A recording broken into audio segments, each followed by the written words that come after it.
Leader Jeffries, welcome back to the NewsHour. Thanks for having me on. When you were on this program 9 days ago, you said there'd been no communication from either the White House or Republican leaders in the House or the Senate about ending this shutdown. It doesn't appear that that's changed, has it? It has not changed, unfortunately. This is day 10 of the Trump Republican shutdown.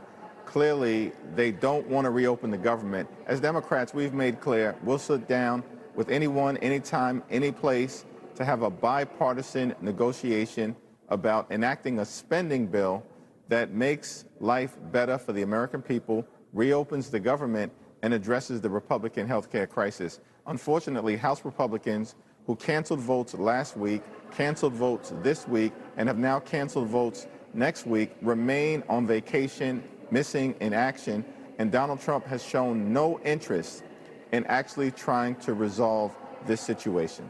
What do you make of these Republican proposals to partially reopen the government, funding select agencies while leaving other ones shuttered?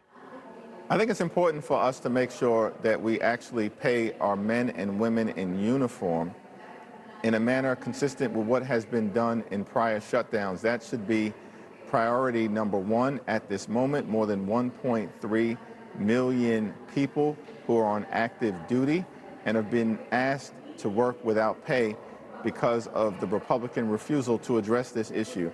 And so I think we need to take that step forward and then evaluate whatever other proposals come forward relative to reopening the government.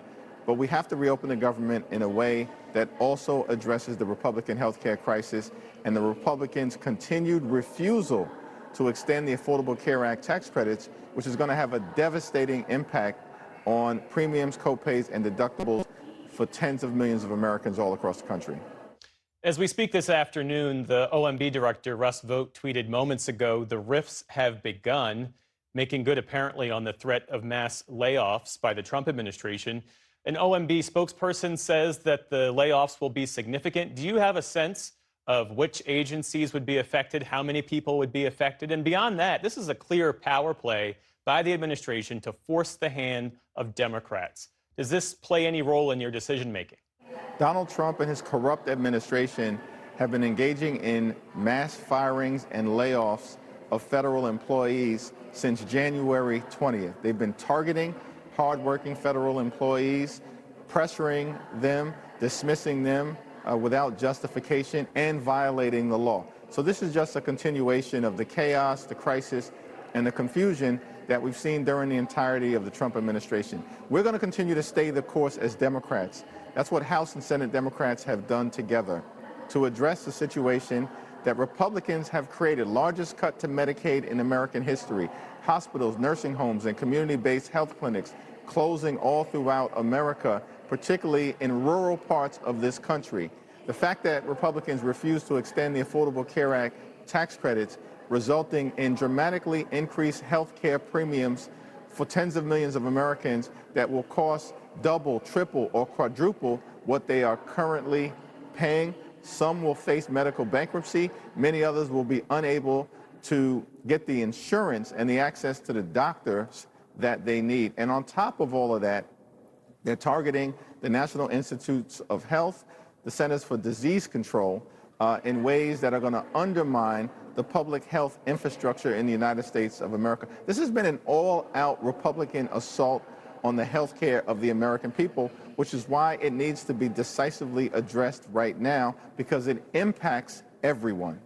When you talk about Democrats and Republicans working together on health care, Congresswoman Marjorie Taylor Greene, who, as you well know, no fan of Democrats, not typically aligned with Democrats, says she supports preserving the ACA subsidies, in large part because she says the insurance premiums of her adult children are set to skyrocket.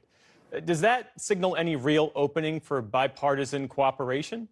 I think what it signals is a growing recognition amongst my Republican colleagues that we have a health care crisis. Unfortunately, it's a health care crisis that they've created, and it needs to be decisively addressed. House Republican leaders continue to bury their heads in the sand, unfortunately, and they're joined by Senate Republican leadership that continues to force vote after vote on their partisan Republican spending bill that Democrats aren't supporting, because that partisan Republican spending bill continues to gut the health care of everyday Americans. And that's not an acceptable situation in this country, the wealthiest country in the history of the world. I want to ask you about the politics of all this, because just the other day, Senate Minority Leader Chuck Schumer, he said that Democrats have the momentum, and he said, quote, "Every day gets better for us."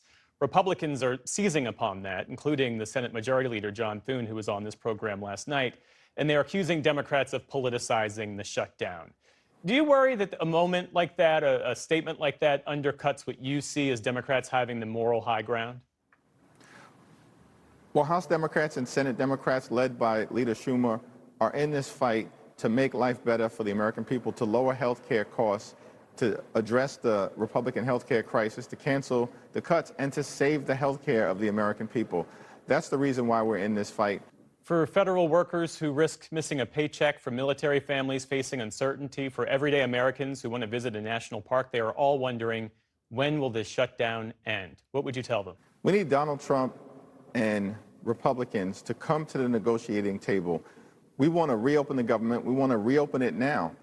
We want to reach a bipartisan agreement in a way that spends taxpayer dollars, that actually improve the quality of life of the American people, that addresses the cost of living crisis that we're confronting in this country. You know, Donald Trump and Republicans promised that costs would go down on day one, but costs aren't going down under Republican control of government here in Washington. Costs are going up. Inflation is going up. The Trump tariffs are making life more expensive for millions of Americans who are paying thousands of dollars in additional expense per year.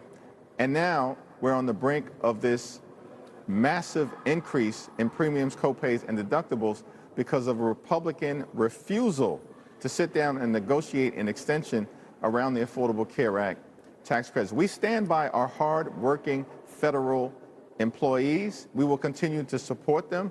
We stand by the American people, and we want to bring this to a close, but we need good faith partners on the other side of the aisle to sit down and negotiate a bipartisan path forward.